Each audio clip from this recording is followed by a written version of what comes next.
So, you guys know capacity is kind of evolving into an industry advisory board and the backbone. So, I love how she got diving pictures since this is the deep dive. She's very creative.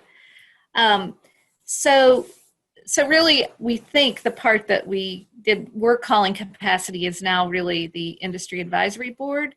And we had our first meeting yesterday, which I thought was pretty productive. The board's being led by Craig Thomas and Adam Smith, who are both from industry. And I think they all agree on the purpose, which is to bridge the gap between career development and workforce. So try and help people see the opportunities for STEM employment in West Virginia. And, you know, a lot of the things that Tyler was talking about, of course, are going to be things that the Industry Advisory Board is going to be looking at. It's how to get involved with students and alumni. This is a list of the goals of the Industry Advisory Board.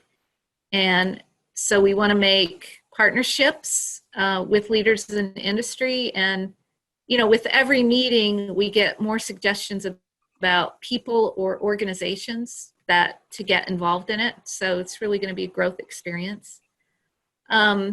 We want to create more opportunities for these industries to hire recent STEM grads from our West Virginia institutions.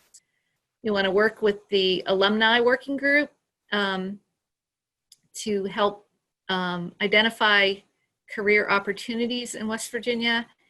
And we want to also develop a way to give feedback to institutions of higher education about you know, how they can better help their STEM grads be competitive with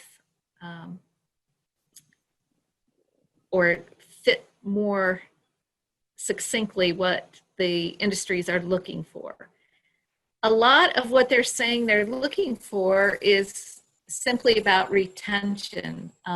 So like anecdotally, because it's only been a couple companies that are on the industry advisory board right now, and only a few more that we've talked to, but the problem is if the grads are not from West Virginia, so people that are not from West Virginia or went to West Virginia institution are much more likely to leave than students from West Virginia. So to them, there's a real motivation to hire people from West Virginia. So besides the industry advisory board, then kind of the part that's in the backbone that was capacity is getting more companies and organizations to have an MOU. And we did get West Virginia NBRE, which is biomedical research for undergrads that happens both in the summer and also during the academic year at not only Marshall and WVU, but also at some of the primarily undergraduate institutions. So NBRE has really stepped up to partner with us, and they're reserving 6 slots for these research internships. I believe it's the ones during the school year, not the summer ones, that if we can get First2 students to apply for them, then they will look at them as a separate group. They already do this for HISTA. So this is just kind of an expansion to include First2 students besides HISTA. But they actually signed an MOU with us, and we have identified liaisons with them. And then finally, a big effort that Erica is really heading up is to get STEM asset map for West Virginia. And so this would be a map that you could click on and say that you're in Pocahontas County. You could find out what are all the opportunities for STEM that are in Pocahontas County, both like after school programs, things that are offered by the state.